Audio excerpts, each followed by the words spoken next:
আরে মামা দুপুর বেলায় কাগজ হাতে না হাঁপাইতে হাঁপাইতে কোথায় গেছো? ওরে বাবা, ওই পাড়ে নাকি 2 নম্বর সরকার অফিস আছে, তাই গাধার কার্ডটা নাকি আমার ভুল হয়েছে জানো, তাই আমি ফর্ম ফিল আপ করে নিলাম। অফিসার এসে ওকে দেখে আসেনি।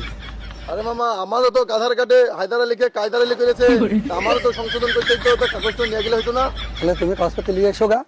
তাই চলো তাহলে আমি বাড়ি থেকে আনি গা।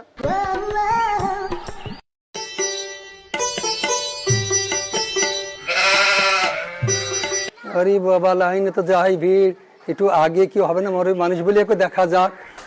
কোথায় ঢুকছো? আরে বাবা, আমার এই গাধার কার্ডটা নাকি বাবা ভুল আছে বাবা, কার্ডটা অফিসের সাথে সাথে একটু ঠিক করে নিলে বাবা, একটু ছেড়ে দে বাবা, বুড়ে মানুষ আমি। আমার আছে সকাল 7টার সময় লাইন দিয়েছি, আমাদেরও আধার ঠিক করতে হবে, ঠিক আছে? লাইনে যাও। না বাবা, একটু বয়স্ক মানুষ আর বিরক্ত করবেন বাবা। মানুষ তো ঠিক আছে যাবে, এর আগে লেলো। বাপরে দেখ, আমার গাধার কার্ডটা কি হয়েছে। এমনিতে আপনি আধার কার্ডের আধার কার্ড বলছেন, আবার খিচিবিচি করছেন, আপনার বয়স গন্ডগোল, নাম গন্ডগোল, সবকিছুই গন্ডগোল। আধার কার্ড যখন হয়েছিল তখন আপনি কত ছিলেন, কোন জঙ্গলে ছিলেন?